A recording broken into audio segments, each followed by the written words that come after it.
اللہ الرحمن الرحیم ونصلی علی رسولہ الکریم اما بعد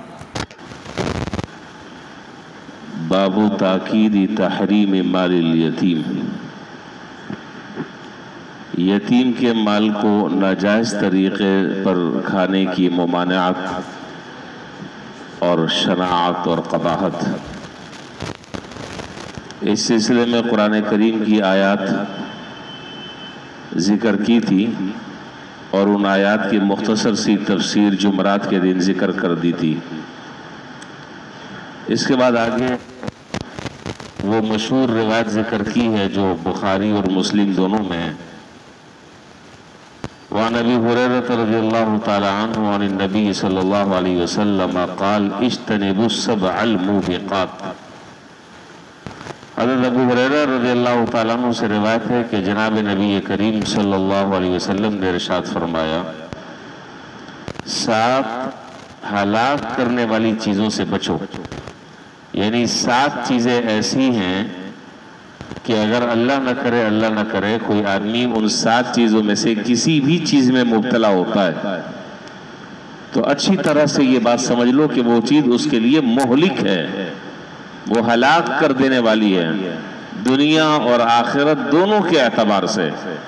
اور یہ اتنی بڑی وعید جو ہے وہ سرکار دو عالم نبی کریم صلی اللہ علیہ وسلم بیان کر رہے ہیں، کوئی عام آدمی بیان نہیں کر رہا کہ جس کے بارے میں آدمی کو شبہ ہو کہ پتہ نہیں جو بات کہی جا رہی ہے ہوگی بھی یا نہیں ہوگی۔ آپ نے فرمایا کہ اس بات کا یقین رکھو کہ یہ 7 چیزیں ایسی ہیں جو آدمی کو ہلاک کر کر چھوڑتی ہیں، یعنی اس کا انجام جو ہے وہ تباہی و بربادی ہے۔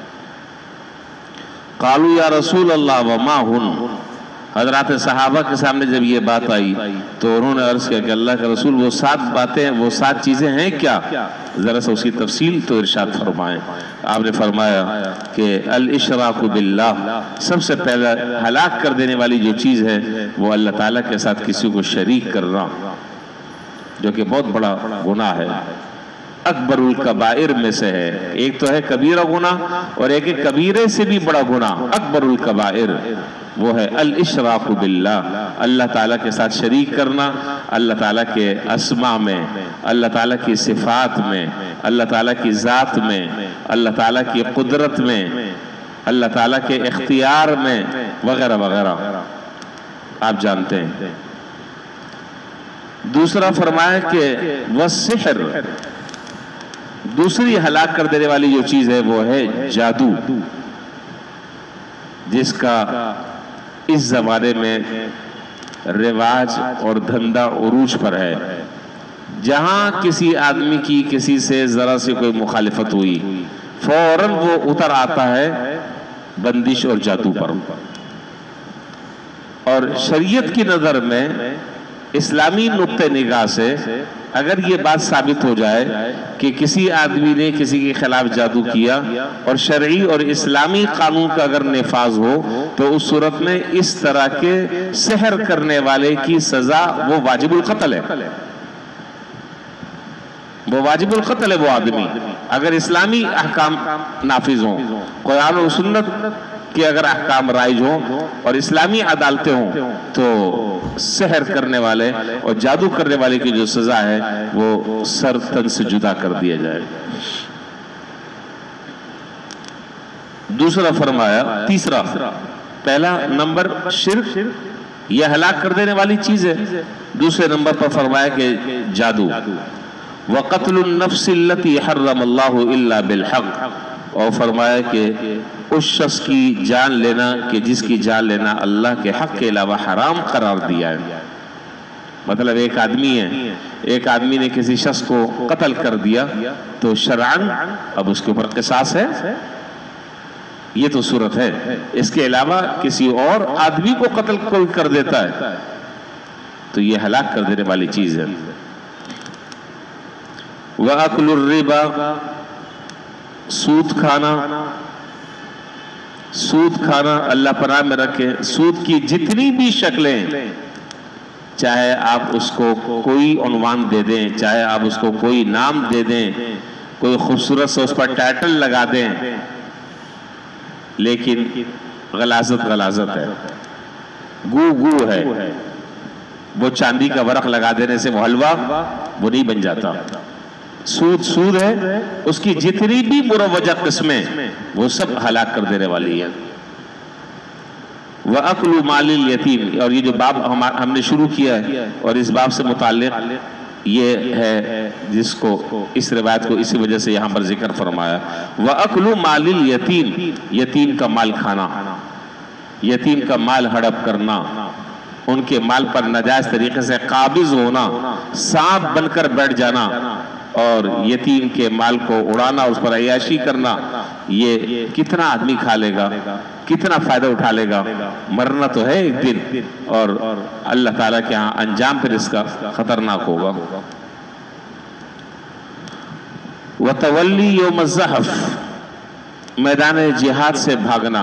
جب جہاد فرض ہو جائے اور اس صورت میں کوئی آدمی جہاد سے راہ فرار اختیار کرتا ہے، یہ سخت کبیرہ گناہ ہے. وَقَذْفُ الْمُحْصَنَاتِ الْمُؤْمِنَاتِ الْغَافِلَاتِ، اور مومنہ پاک دامن عورتوں پر جھوٹی تہمت لگانا.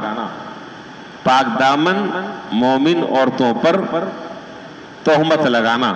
یہاں ان عورتوں کی ایک صفت یہاں ذکر فرمائی جس کا میں نے بھی ترجمہ نہیں کیا. وہ صفت یہاں ذکر فرمائی المؤمنات الغافلات. الغافلات، اب اس غافلات کا اگر میں آپ کو ترجمہ کر کے بتاؤں تو آپ حیران ہو جائیں گے کہ کیا یہ بھی عورتوں کی کوئی صفت ہے اس زمانے میں جس میں ہم رہ رہے ہیں؟ جی، حدیث میں اللہ کے رسول فرما رہے کہ ہاں یہ مومنہ عورت کی بہت بڑی صفت ہے. وہ کیا ہے؟ الغافلات، وہ بے خبر ہے، بے خبر ہے، وہ چالاک، ہوشیار، دنیا کے طور طریقوں سے بالکل ناواقف ہے. وہ پہاڑوں اور جنگلوں کی رہنے والی، انہیں کچھ پتہ نہیں دنیا میں کیا ہو رہا ہے. یہ عورت کی خوبی ہے، اور ہم جس زمانے میں رہے یہ عورت کا بہت بڑا عیب سمجھا جاتا ہے.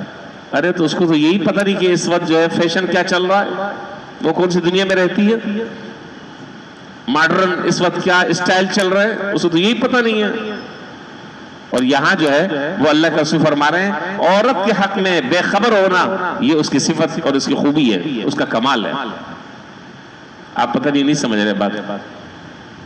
یعنی مرد کے حق میں باخبر رہنا تو کمال ہے کہ اس کو حالات پتہ ہو کہاں کیا ہو رہا ہے کیا نہیں ہو رہا. لیکن عورت کے حق میں باخبر رہنا کمال نہیں، یہ اس کے حق میں عیب ہے. اور اس کے حق میں جو ہے خوبی اور کمال یہ ہے کہ وہ بالکل ان چیزوں سے بے خبر رہے. اس کا کیا کام ہے ان چیزوں سے؟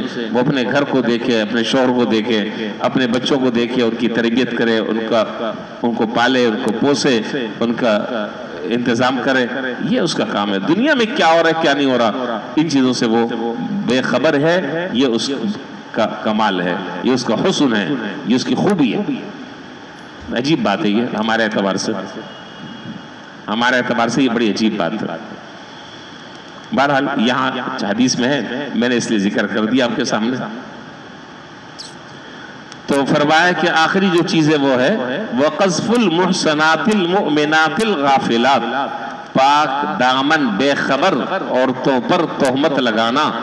یعنی جو بالکل معصوم ہیں، انہیں دنیا کا کچھ پتہ نہیں ہے، ایسی پاک دامن اور بے خبر عورتوں پر آدمی تہمت لگا دے، یہ کبیرہ گناہ ہے، سخت گناہ ہے، یہ ہلاک کر دینے والی چیزیں. اچھا یہاں ایک بات اور سمجھ لیں، اس پر بس بات ختم کر رہا ہوں.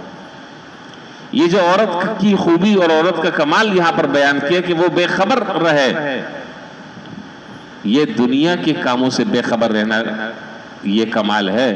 لیکن دین سے اگر بے خبر ہے تو وہ جاہل ہے. دین سے اگر وہ لا علم ہے وہ جاہل ہے. وہ عورت ہے، فرائض اور واجبات اسے پتہ ہوں، حلال اور حرام اسے پتہ ہوں، پاکی اور ناپاکی اسے پتہ ہوں، صحیح اور غلط کی اس کے پاس علم ہو. اگر ان چیزوں سے وہ اپنے آپ کو غافل رکھتی ہے. اچھا ہمارے یہاں معاملہ الٹا ہے. اب معاملہ الٹا ہے. الٹا یہ ہے کہ دنیا کے جتنے بھی معاملات ہیں ان میں اتنی زیادہ نالج ہے، اتنی زیادہ خبر ہے کہ عام آدمی بھی شاید مرد بھی بیچارہ اس تک نہیں پہنچ سکتا. اور دین کے معاملے میں وہ بالکل جاہل ہے، اسے پتہ ہی نہیں کہ الف اور با کیا ہے. بنیادی جو چیزیں ہیں ایک مسلمان کے علم میں ہونی چاہیے، اس سے نابلد ہے۔ اللہ تعالی ہمیں اس کو سمجھنے کی اور اس کے مطابق عمل کرنے کی توفیق عطا فرمائے۔ وآخر دعوانا الحمدللہ رب العالمین۔